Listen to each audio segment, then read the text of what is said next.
Christophe. Et bonjour à tous les lecteurs du blog Efficart. Je suis Aurélie. Et je suis Vincent et nous sommes les heureux co-créateurs du blog moncoupleetmoi.com.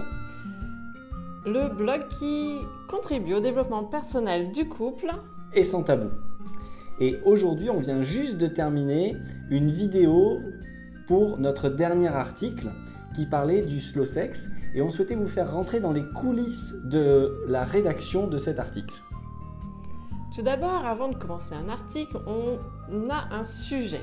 On se projette sur un sujet, on se dit, bon, maintenant, avec ce sujet-là, qu'est-ce qu'on en fait? Qu'est-ce qu'on a comme idée?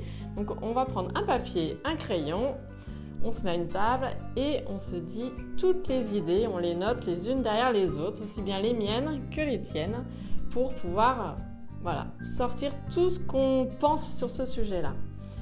La deuxième étape, c'est la recherche. Évidemment, on n'est pas omniscient, on ne sait pas tout. Et donc, par conséquent, ce que nous faisons une fois qu'on a jeté toutes les idées principales qui nous venaient spontanément à l'esprit, on fait des recherches. Cette recherche dure en moyenne une bonne heure 30 pour essayer de brosser le tableau de l'ensemble des thématiques que l'on souhaite aborder dans le sujet. Et on fait aussi un mind map individuel vis-à-vis de ces recherches-là. Et en troisième temps, c'est là où on va créer la mind map finale. Nous allons la structurer par rapport à nos autres mind maps. La première avec les idées qui sont projetées, nos propres idées, et ensuite les mind maps de recherche. Nous allons croiser toutes ces mind maps afin d'en faire une finale qui soit structurée et qui va nous servir ensuite pour rédiger l'article, soit à l'écrit, soit pour l'expliquer à l'oral. Absolument.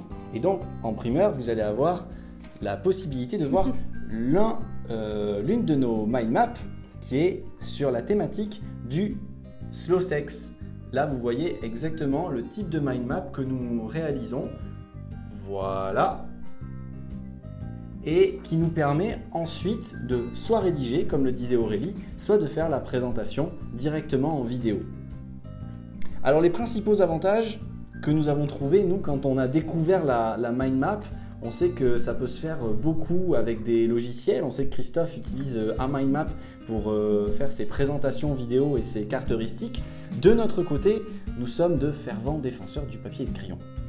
Et oui, sa simplicité d'utilisation fait que c'est le plus simple. Exactement. Ensuite, c'est un gain de temps énorme pour nous en tout cas, car la rapidité de structuration derrière est beaucoup plus simplifiée. Et puis enfin, il y a aussi un avantage majeur dès que nous sommes amenés à travailler en équipe. Nous, c'est notre cas, on coécrit, on rédige à 2 et à 4 mains, et donc d'avoir ce support qui est dans un premier temps visuel et très graphique, et dans un deuxième temps, ça nous permet aussi de pouvoir mettre à plat toutes nos idées, autant celles de l'un que de l'autre, et ensuite de choisir en fonction de ce qu'on souhaite faire. Ce qui nous permet en suivant de d'élaguer, de synthétiser et de voir dans quelle mesure on va rédiger notre article. Laissez un commentaire juste en dessous pour nous donner votre avis et peut-être partager votre façon de concevoir vos articles ou l'utilisation de vos mind maps. Et en exclusivité, nous avons un cadeau, n'est-ce pas Aurélie ? Oui. Nous avons réalisé la mind map de notre guide qui est à télécharger sur notre site que l'on offre gratuitement sur les 8 clés essentielles pour vivre heureux en couple.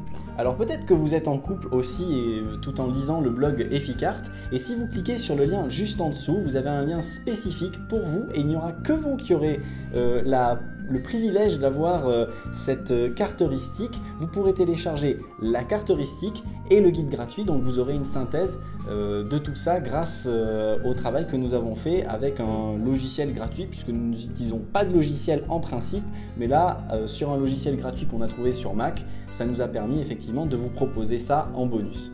On espère que cette vidéo vous a plu, aura pu vous servir dans des idées sur la structuration de mind map et puis on vous dit à très bientôt. Ciao ciao. Bye bye.